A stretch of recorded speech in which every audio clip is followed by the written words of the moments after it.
In the case of Bitcoin, it doesn't have any income, it doesn't have any use, it doesn't have any utility. So what's the value of it based on what? Based on no intrinsic value and purely a speculative bubble. That's why I argue that Bitcoin, like all the other shit coins, are worth zero. Fuck off! I get stabby with knives. Yeah, I'm up to my knees in fucking cow part.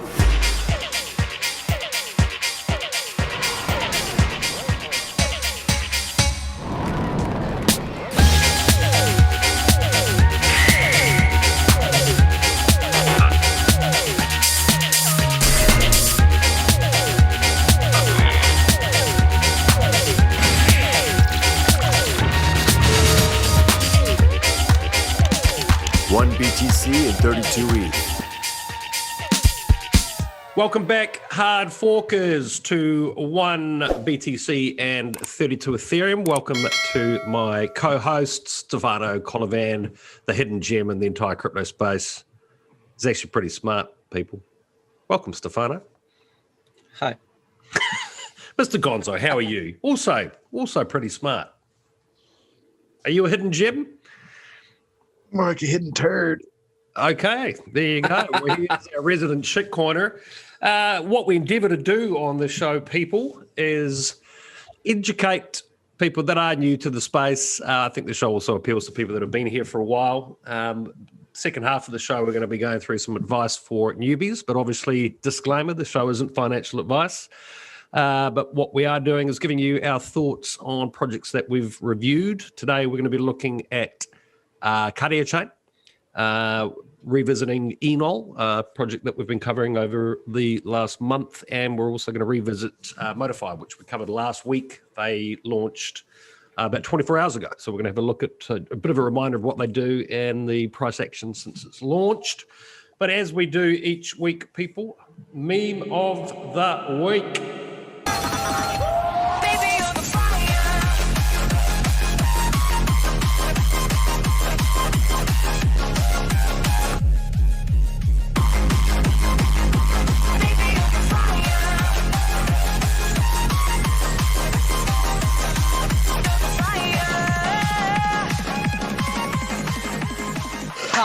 That's a piece of brilliance.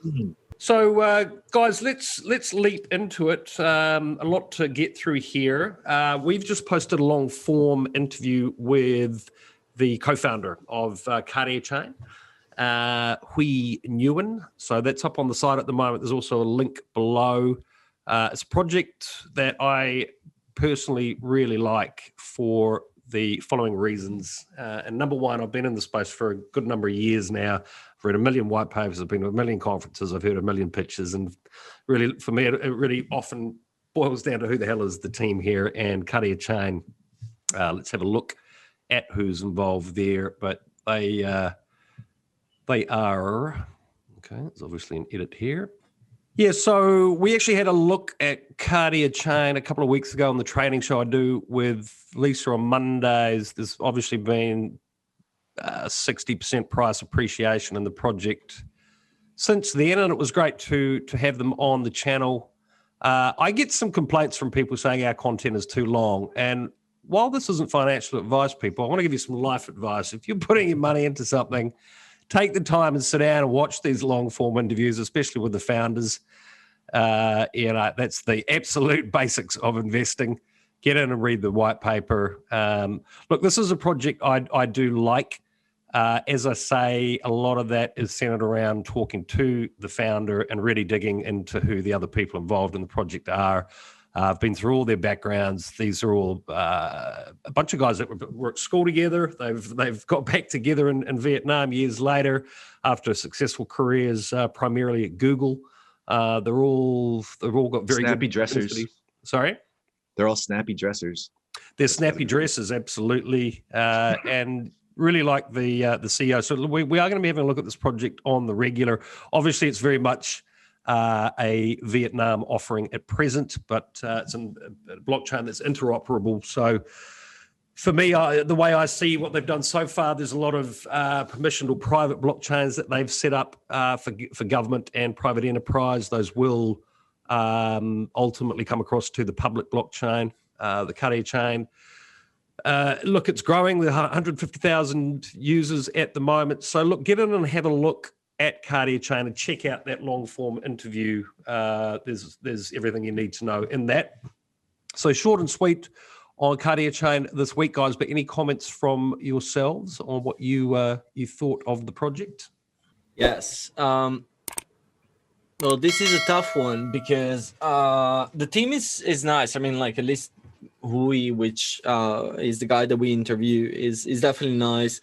It seems that the team overall has the expertise, and I like a lot the fact that they're trying to like teach blockchain to people that are traditionally not aware of basically like this sector and this market. In particular, like if we're considering like Vietnam or like in general like developing countries, there are tons of people that are, you know, the so-called unbanked and kind of like those people that have no options of like having a bank account in the first place, therefore no loans, no credit cards and debit cards, blah, blah, blah, and so on. And those type of individuals are the ones that like would skip completely the banking infrastructure and they would go directly into like the financial mobile phones or internet type of experience. Africa is a perfect example of something like that. They don't have ATMs, but they have micropayments since like the early 90s, exactly because like building the banking infrastructure in a traditional way would have been super expensive. And so they just like cut corner on that. Yep. So overall, it's a cool project. Where I'm kind of like holding a little bit of a break is the fact that it kind of reminds me a lot on like what Neo was trying to achieve, like, you know, that like second Ethereum type of thing, or like that Ethereum but a Chinese version. Here it seems like, you know, it's a better version of Ethereum, but it's for the Vietnamese market. In general, like I'm not too keen on those type of like marketing sentences and wording. So dropping that for a second, if we focus just on the fact that their primary mission is to onboard people into the blockchain space and teach them about that, and so it's as an educational purpose, I think it's very, very good. As soon as they try to compete against, you know, a blockchain that is literally being used for everything, it comes down to like, what are the projects that are developing on that blockchain? And the guy mentioned that on the interview that right now 80%, 85%, don't remember exactly the number, but it was definitely more than 50% of the things that are developed on that blockchain are done by them directly, which means nobody else is developing on that blockchain. So, you know, let's put things in perspective a little bit. But no, I absolutely had a positive impression of the team, of the interview, of the project in general. Yep.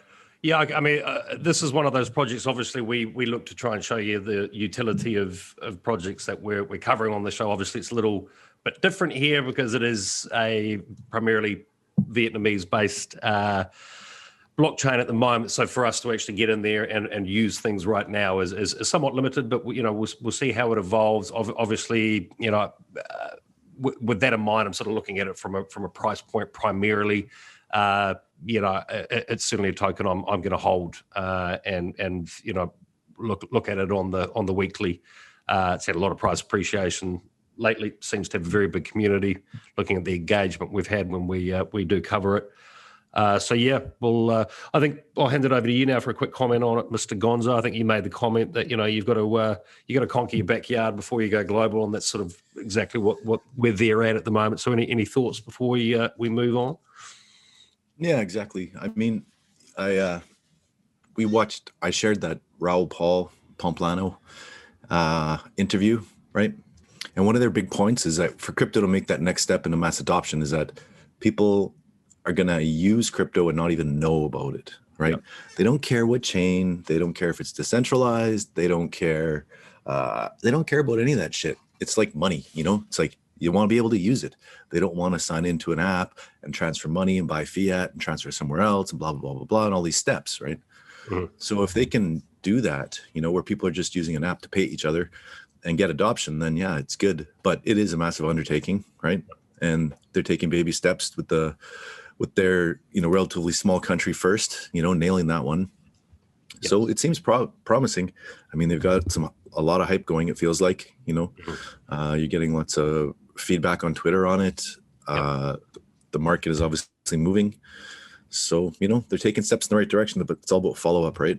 So if they can keep it rolling, it seems pretty good. Yeah, we'll look to have probably Huy back on in the coming weeks for a live AMA with you as well. We're actually going to sort of step up the live content we're doing so we can take your questions as we go. In fact, we're doing one tomorrow with one of the founders of Trivala. It's the AVA token. So make sure you subscribe to the channel, like us, lets other people know we're here, and make sure you show up for that live show tomorrow if you've got questions on that project. So, Mr. Gonzo, you brought us a project called Modefi last week, which we had a look at, and these guys have just launched the public sale yesterday. So sort of segueing into that, I saw this article last week, which is very much about what Modefi do with their Oracle offering. I'll put a link to this below. But yes, Mr. Gonzo, if you could give us a reminder of what Modefi does and what's happened price-wise since they've launched. Mo DeFi, mo problems. Just quote some 90s hip hop. A little bit of Puffy and Biggie there. These guys, they do a centralized, an Oracle marketplace. So, you know, right now there's only a couple Oracle solutions. So they're going to provide a marketplace where you can have options for your Oracles. It's kind of a tool that's kind of sorely needed for different blockchain companies that are participating right now. It's not necessarily your tool that you're going to need like every crypto user, but there's kind of like this middle layer of people building. It's super useful and it's very well needed. So they had their token sale, and this is probably, I don't know, one of the best token sales I've seen so far. The way that they've handled it, they used trust swap. I was kind of against the trust swap thing. I didn't participate in it, but you know, you have to buy a bunch of trust swap and you stake them, and it qualifies you to participate in. It's kind of like your IEOs that they had, except for the fact that it's trustless and it's centralized and stuff. So you just got to stake your tokens, and then you're able to qualify. So the initial price for the token sale was 24 cents. And we see now it's sitting at 352, which is, you know, wow. And if we check out the price chart, the actual 24 cents, like when the initial liquidity was provided, it just ripped all the way up to 450, right? And it's just been cruising along, doing quite well here. So we're sitting at 360 right now. And the great thing, the reason this isn't dumping is because as soon as it's listed, every person's tokens are vested. They send out a portion for you right away. And then you get another percent, I think, every day for the next 60 days. So you're not getting these big VC venture capitalist dumps as soon as it hits like a certain threshold. So, I mean, it's consolidating around like 20x from the pre-sale price. So hopefully some people got into this, and they've got a lot of stuff happening. So the team just locked up 75% of their tokens, right? Which is quite amazing. The circulating supply, there's 14.5 million of the 22, right? So there's still a bit to come out, but they've got a bunch of liquidity locked, which is 96% of liquidity locked. And the team tokens are all locked. So they're listed on CoinMarketCap, CoinGecko. They've been approved on Blockfolio. Their Etherscan is verified. So everything is legit on the up and up. And they're looking pretty good. They got the word on the street from Wiz is that the staking is coming soon. And once that comes, I'm sure you're going to see another little price bump. So overall, I think it's been a fairly good launch and a good team. They're doing everything right. So far, so good. No crazy hacks, no insane ghost minting or anything like that. So quite. For seems those quite of you basic. that take your investing seriously, as I said, we give you the snapshots on this particular show, but there's always the long form interviews to complement this material. We spoke with the founder at length. So yeah, just get over and take the time and watch that sort of content before you make any decisions. Not financial advice, that's life advice, people. They made some excellent marketing material with our interview. Oh, some did they? highlights. Oh. Yeah, you didn't see that, Sean? I posted it No. for you to check out. Okay. Oh, they post. Yeah, that's why they did so well in the market in the pre-sale. They listened to you, me, and Stefano. Your pretty face, yeah. Exactly, and well, they linked us back to back with Ivan on Tech. So there you go. Now, Stefano, you are, of the three of us, the one that actually uses oracles for your business. You not to sort of cover the same material as last week again, so maybe just sort of short and sweet. If you could sort of just recap those comments about who this project is for, who's actually going to be using it. Obviously, we're looking at it from that price appreciation point once again, but the actual use case of this project for you just comment on that?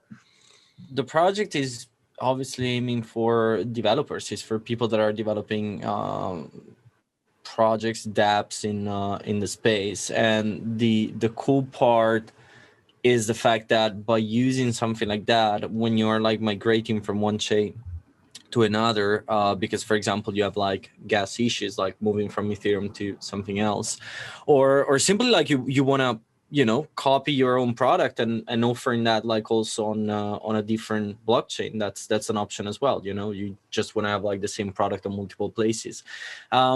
Oracles are not available in every single chain by default. So you might end up having like that migrating. We always hear like the stories of like, oh, but this thing offer Ethereum virtual machine, so it's easy to migrate. Try to do that, and then you will see that actually it's not really so. Oh, it's super simple, like a snap of a finger and that's it. Modified allows actually to simplify that process, because by actually being multi-chain and cross-chain and on layer 2s and having like multiple sources, multiple oracles in place, chances are that if you are migrating your code to a different chain, you are going to have at least one solution available on Modefi to actually plug the data that you need from the oracle. And so that it would actually translate in saving time and money. So it's a good offer. That's the simple part of that. Excellent. Now, thank you very much to the people at Modefi. They've made a kind donation towards the show. Anyone we have donations from, it's all publicly available. We also list our wallets below, so you can see all of that. We will be looking at this project on the regular. Now, we're going to move on to Enol next, but just very quickly before I do that, while I'm talking about project donations and previous reviews, let's just jump in and have a look what the rest has done before we get to Enol. So, look, overall, Ethereum has actually become our biggest gainer since we reviewed that project. It's up over 1,000%, up massively in the last week as well. Yeah, huge moves there from Ethereum. And sort of on the quiet, Kardichain is up 300%. And I'm a big fan of these privacy tokens. I see them playing a bigger role moving forward, and it's up significantly this week as well. Once again, there's a link below to the long-form interviews with both those projects. Axie Infinity, huge favorite of this team, continues to go well. That's some land that we've got there, significant price appreciation since we've got those there. Agar, yep, that's up nearly 400% since we started looking at it. 20% on the week. And of course, we always acknowledge the ones that have not gone so well. We've had our one rug pull, which was PAMP, and DMG, which was served a notice by the Securities and Exchange Commission of the US, and they're winding up. Can PAMP be worth more than the non-rug pull DMG? I have no idea. Why is PAMP still worth something? It's worth 90 cents. Well, fucking DMG's closing in. Yeah. Well, we'll keep you posted on how that competition plays out. And yeah, just very quickly, obviously Hex has also done very well since we got it. That's up just under 140% and significantly up on the week. Does Satoshi eat shit and get yelled at for that? Bro. Does Satoshi eat shit and get yelled at for that? Bro. Does Satoshi eat shit and get yelled at for that? Bro. Every fucking business, bro, is designed to appreciate value. Period. Every fucking business, bro, is designed to appreciate value. Period. Hex has coin burning, motherfucker. Now, a project that's fascinated me from the get-go, obviously everyone knows about these Ethereum gas fees. It's causing real problems for everybody. Even the newbies are now sort of up in arms about this. Stefano brought a project to the table, Enol. They've obviously had a very busy week, Stefano. So you want to bring us up to speed on what's been happening with Enol, and I'm really interested to hear exactly both of your experiences with these cashback tokens. How's it working? Sure. Let me fire up a screen share. This is the one so many people have said to me, too good to be true. So you guys are over a month in using it now. So does it work? So here's the thing. Obviously, me throwing bad words on every single project, then I pick one that I like, and it does minus 16% in a day, obviously. So I'm the best. I think you're still up significantly, sort of price appreciation-wise, though, aren't you? And it lose 30% in a week. Bam! That's how we roll. Anyway, so it's done a minus 30% in a week, but as many projects do not just look at the price per se. Same thing with Bonk. There is much more that you need to do in order to kind of have a solid return on these type of things. Now, what Enol does is it gives you 86% return on the gas that you're spending. So when you're making a transaction on Ethereum, whatever you're doing, you're paying those $10, $20, $30, $50 in gas fees. You're going on Twitter and complaining that everything is broken, that you don't like Ethereum anymore, and so on. Now, of those money, 86% has been returned to you as the Enol token. What you want to do at that point is pair that with another gas back token. For example, in my specific case, I use UNDG as my second pair. And at that point, it gives you the double amount. So you got 86% from coin A, 86% from coin B, and overall you're kind of making a profit actually on the gas that you're spending. So you're doing your own transaction, so you're using the network as you're supposed to do, and you're very happy about that, and you're actually making money out of the gas that you're paying. So at that point, you don't go on Twitter and complain that Ethereum doesn't work, because actually you're making money on top of doing the transaction that you want. So is it working?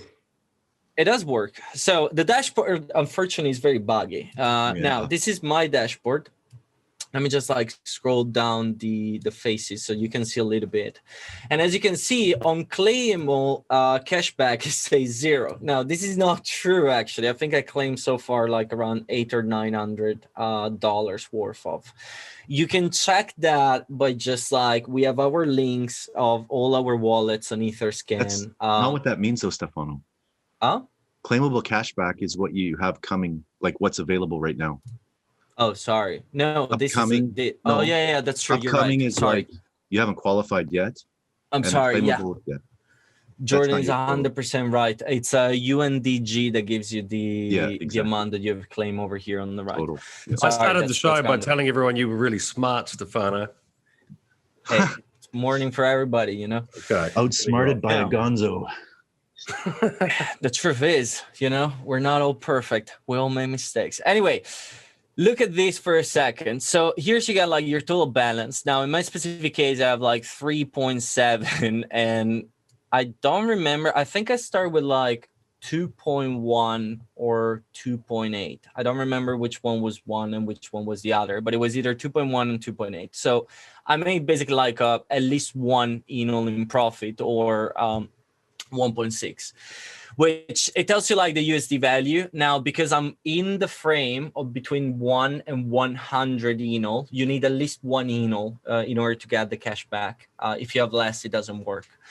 And I'm basically like having the option of like claiming back a 2.5% of my position. So 2.5% of $2,285 is $57. Now in this specific case, this morning I've done like a transfer on Balancer, and then I have like some other transactions done in the past, which you can see here. Basically, it tells you like what you've been doing and so on. And so I have $104 that is going to be available in 3 hours and 17 minutes. So every 3 days, the entire cashback, what you see on upcoming cashback, is going to be available, and then you can like claim that, and it's going to be sent to your wallets directly. Now, one thing, keep in mind that this upcoming cashback is the 100% of what you spend. So you're going to receive less because there is a 10% fee. And then like as soon as you're trying to transfer that and convert that, you're going to have like another 4%. So this amount, take out the 14%, because sooner or later you're going to have to pay that. But you're still making like now, just to clarify, Stefano, it says 104 USDT there.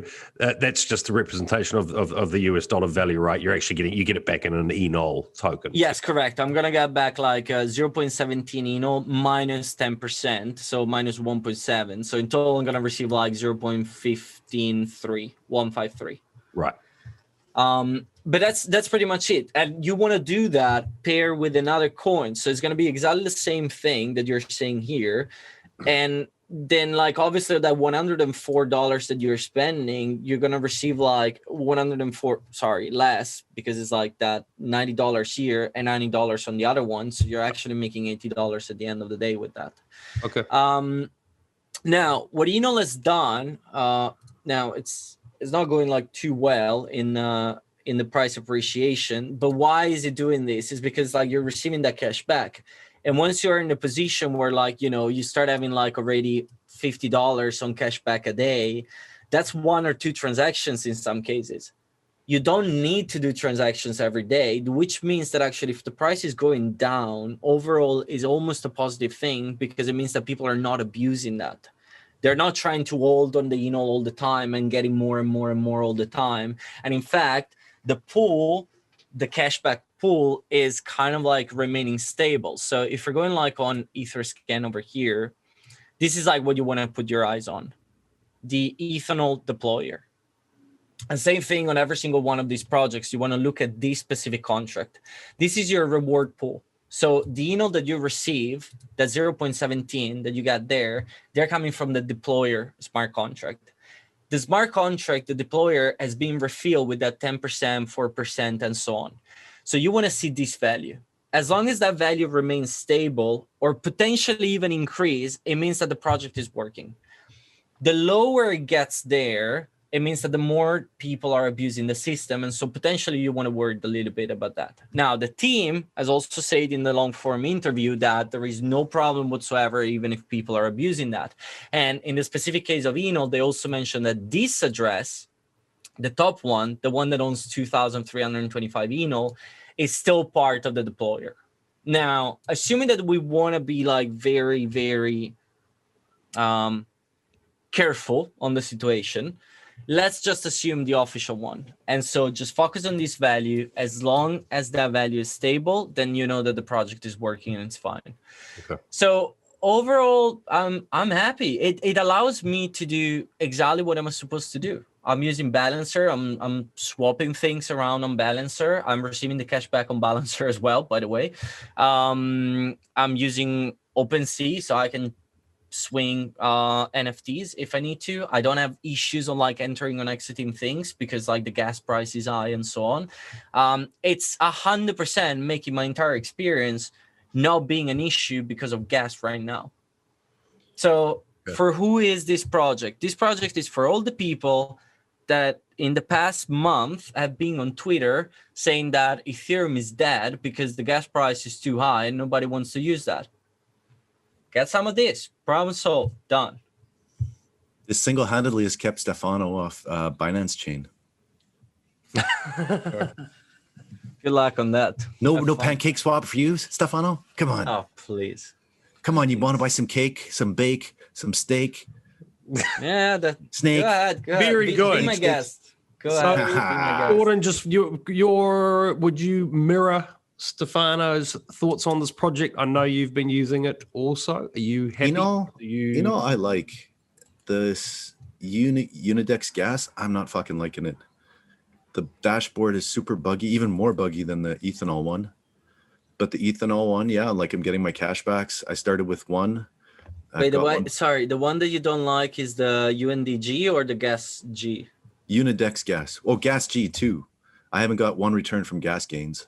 Because that's the thing. UNDG, to me, I'm positive on that. Gas G, I'm like, I don't know what's going on. Yeah. I don't know if it works or not. Like I staked it like you're supposed to. I still haven't been able to claim anything, you know. And it Technically, you shows- should be able to do that at the end of the month. So with for people that but- have no idea what you're talking about, these are other similar projects to Enol? Yeah. So Yeah. you got Enol, UNDG, Gas G, and then there is a fourth one that I don't remember the name. And those are all working the same way as Enol, just like changing a couple of things here and there. Like on Enol, you can claim after 3 days. On UNDG, you can claim after 24 hours. On Gas G, you can claim after 30 days. So there are a little bit of like different that's mechanics why. here and there.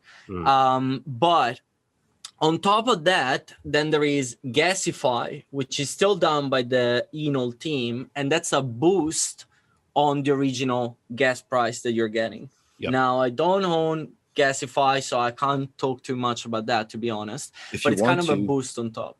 If you want to, now's the time, because you need 1,000, and right now 1,000 is only worth $1,000. It listed, it went up to 2, and now it's back down to 1. So it didn't do so well on the. Well, look, token guys. side. I mean, in short, that is it's a fascinating development in the blockchain space. We all know the issue with ETH fees. You guys have been using that project for a while now. You're happy with it. We'll continue to look at it on the weekly. It's one of the more fascinating developments for me. So yeah, I mean, as I say, a lot of the people that I told about it were like, "Too good to be true, fella. I'm not touching it." But we can't do any more than actually use it and report how that's going. That's what we're doing on this show. So far, so good. Now, coming up, people, as I mentioned, tomorrow we've got a live AMA with the one of the co-founders of Travada, the AVA token, AVA. So get along and join us live for that with your questions. Lisa from our Monday trading show will be hosting that also. Just on what I mentioned, Lisa, we're all she's heading the press now. For those of you that don't, Did she actually hit the press? Does that count?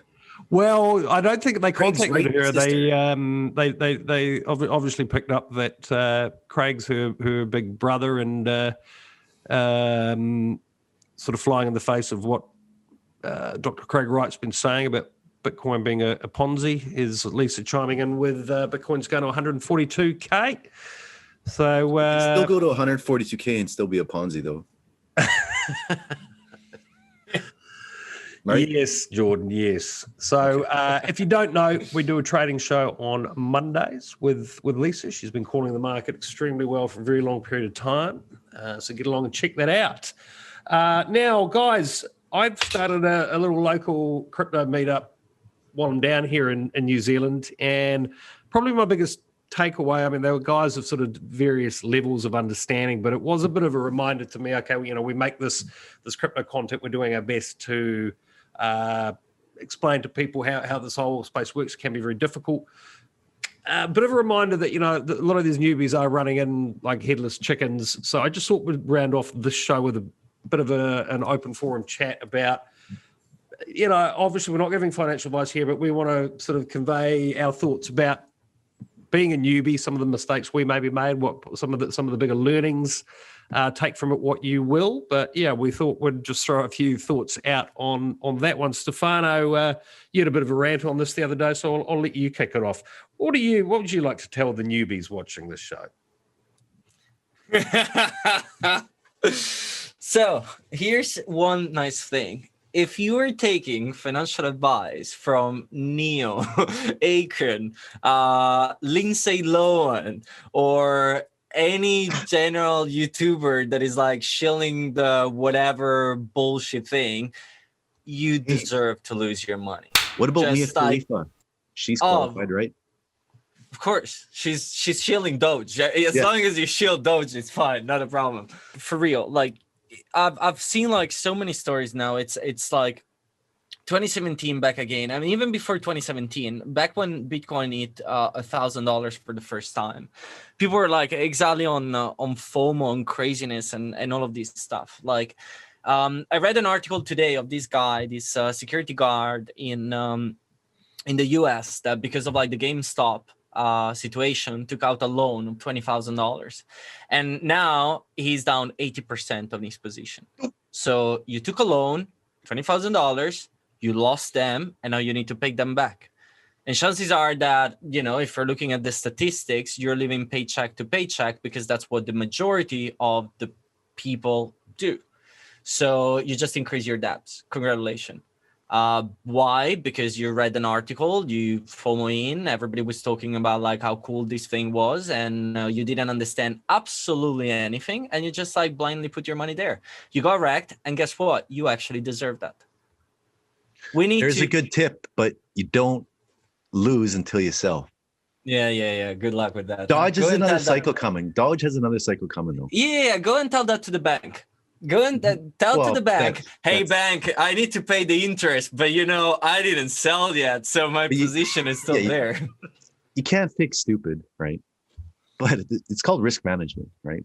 Those but people don't have risk management. That's a problem. Come on. People So just like someone close their eyes. just entering the market now, maybe they've stumbled on this channel, or more than likely some of the other ones that are heavily marketed and quite hard sell in many cases. If you stumble into this channel, do not in any possible way take this as a financial advice. If we're showing something that works, do not invest that because we're showing that it's working on that specific day. Because if you're looking at like the first day when we reviewed Pump and the staking was working super well, well, then guess what? We all lost our money on Pump. You need to understand. Well, good for you. I did. Jordan did. I actually got wrecked double because I lost my bonk as well in that situation. High risk, high reward, but it also means high losses when, you know, shit hits the fan. And here's is exactly the same thing. If you are like learning, if you're documenting yourself and like trying to figure out things, it's good. It's fine. You know, you don't have a venue on where to get resources or where to get new information because you're just getting started. You don't have the network. It's good. Watch videos like this. It's not a problem. But if you stop there, that's when you're making the biggest mistake of your entire life. Because sooner or later, you're going to lose money. Because here's the second thing. We're in a bull market. Everybody right now is believing to be the new Gordon Gekko or Warren Buffett or genius of the situation, you know, and whatever. It's a bull run. Everybody is making a tons of money. And the funny thing is that majority of the people are not even beating the alpha BTC. So your 2x that you're thinking that you're making and you believe that you're a genius, chances are that someone is making a 10x. So in reality, you're not even very good at making money in a bull run. Well, you raised an interesting point there, Stefano. You know, for me, it's all about accumulating more Bitcoin and more Ethereum, hence the name of the show, 1 BTC, 32 Ethereum. So, yeah, I mean, that's something that I think is lost on a lot of people. You know, you really need to be outperforming those two, for me, specifically Bitcoin. You know, so always bear that in mind. Sorry, jumping, Jordan. One thing, though, is that if you look at the typical market cycles, you will gain more Bitcoin if you hold alts once Bitcoin tops. And then the distribution of the wealth goes lower. Typically in the last third of a bull run, it is the alts that outperform the major players. All the whales and all the guys that have made a ton of money, they don't want to lose, right? So they start accumulating high cap alts, and that brings the alts up. I guess when you make your Bitcoin gains if you're holding mostly alts. Yeah. I guess the thing I would say to newbies is don't think you're a trader immediately. Do your research on No, good not projects. immediately. Never. Being you know how complicated it is to be being a trader requires years and years of mistakes, of studying, of looking at information, at data, at chart, and so on. It's not something that you get because like you're getting like your first 2 or 3 or 5 or even 10x in a single trade. You're lucky. Understand that. Yeah. I'm going to drop some alpha for the noobs. You want to learn the best trading trick ever? Dollar cost averaging. That is the best trick that any investor trader will ever learn. If you find an asset that you're long-term bullish on, that you know everybody's talking about, and you want to hold it, accumulate it, you buy once a week, once a month, and you consistently buy it once a week, once a month. You ignore the price action and you keep accumulating. Hopefully it's got a product or something that you can realize some profits, some interest, some staking, or some kind of loaning or APY somehow, and then you're double gaining. But DCA is the only thing that I tell anybody that's getting into it. Like I've had this question like 3 times in the last 2 days, like doing regular animation jobs, and the client is like, "Hey, what's the best wallet for Bitcoin?" I'm like, holy shit, this is getting crazy now. So I'm like, well, there's decentralized versions or there's centralized versions. It's like, what do you want to do? Are you trying to trade? I hope you're not trying to trade. Are you just buying now for the next 10 years? Or what are you doing? It depends on what you're doing. So if you were just buying now for the long term, you buy, put it on a hardware wallet and ignore it. So quick shill on that note, people. If you're leaving money on an exchange, it's not your money. It is under their control and things can go wrong. So, if you're purchasing it and you're holding and you're not trading, you can get across to hardforking.com, click on get a wallet. When Uncle Sam hack? That's what I want to know. And the one I have just ordered myself yesterday, a ledger, sorry, not a ledger, a Trezor. Jesus. Okay. Yeah. The fuck? Yeah. So there you go. He's also publishing his passport on the internet, where he lives, and his private keys at the same time with his ledger purchase. Yeah. Yeah, I mean, personally, I think we should actually do a show specifically on wallets. I mean, maybe that's something we'll cover in a bit more detail next week.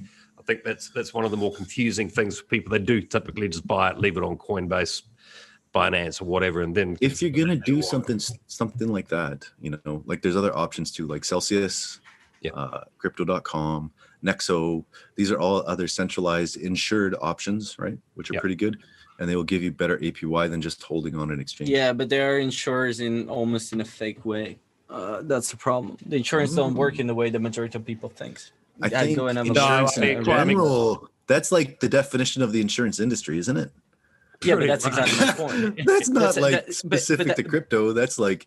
But that's exactly my point. If for whatever reason the contracts of so what happens is that how the lend and borrowing things, for example.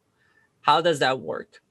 They're basically taking the assets and they're putting that into other smart contracts that, then they do lend and borrowing on can be Aave, can be Compound, that can be just like a private way and so on.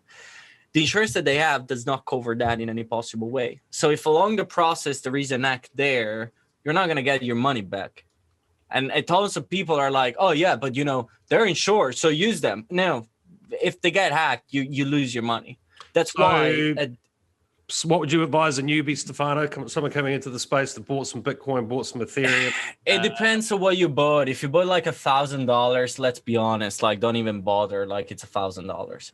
If you bought something that you're actually start doing dollar cost average, as Jordan was mentioning, or if for whatever reason you end up being lucky and start having $3,000, $4,000, $5,000, maybe $10,000, whatever it is, then get yourself a Trezor and that's it. End of story. Yeah, it's very easy to leave it on the exchange, people, and the reality is most people do, but things will go wrong. They have consistently gone wrong with exchanges. So leave what you're trading with on there and put the rest onto a Trezor. I think we should actually do a show specifically on the different wallet options. Maybe we'll have a chat with that and get something. like, you know, Crypto.com, which is got a lot of flack for being centralized, right? They have a non-custodial version of their wallets as well, too, right? So even the centralized apps that act as wallets and exchanges, they all realize that this is a negative selling point in their product, and they've started introducing these. So even like for me, you know, Crypto.com kind of gets a lot of flack, but when I talk to new people, that's what I recommend. I recommend that over Coinbase any day, because of the ease of use. Like, you know, it's like any person that you have in your phone contact in your phone, like phone number, you can send them Bitcoin, Ethereum, anything. You just find their contact, it sends it to them, it sends them a link to the app, you know, download the app, and you get free crypto. Yep. Basically, right? Yep. Okay. Which so that under the hood conversation that we had earlier, right? We're not going to get that mass adoption until we get there, until it's so piss simple that nobody can fuck it up. True.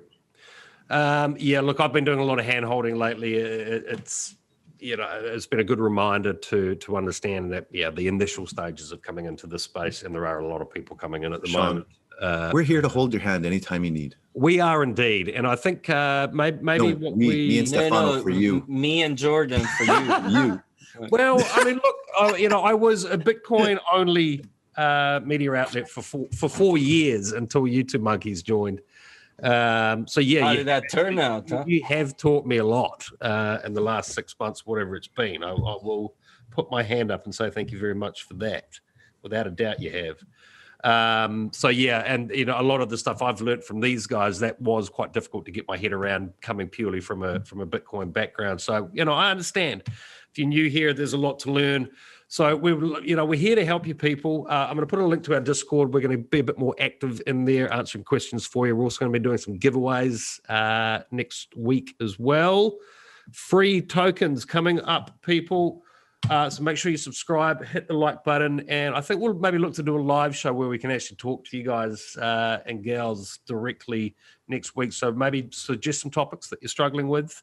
If you've got questions about any of the projects that we've previously reviewed, that's the show to jump on and ask us more about them. And just in finishing here, coming up, we have got Mantra DAO, who we will be talking with, and Statera. Also coming up in the next week.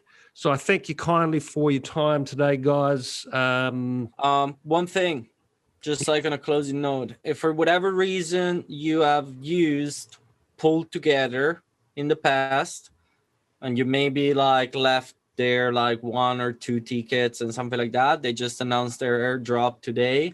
So you're basically looking at anything between like a 50 to a 100x of whatever value in tickets you had there. If you don't know what Pulled Together is, then ignore this because you don't have any hair drop. I had lots of hair drop. Idiot. I was going to just dropped down my face show today until you did that. Okay, guys. Thank you very much. Always good fun. Links are below to everything we've discussed, people. And I just want to reiterate, if you are a newbie and you're telling me these shows are too long, go watch another channel. A lot of that longer form content is what you should be watching before making any calls on investing in projects. No, you're kidding. Go ahead. Watch the guy that tells you that thing is going to do 1,000. Perfect chart that I just click called. on the thumbnails. Follow with the my big trade. faces pointing at something. Go for it. They're good. There's all the good shits there. Get into those. Okay, people. we'll see you very soon. Live show tomorrow with Trevella. And lots of great stuff coming up with these two clowns in the very near future. Cocksucker Moonface.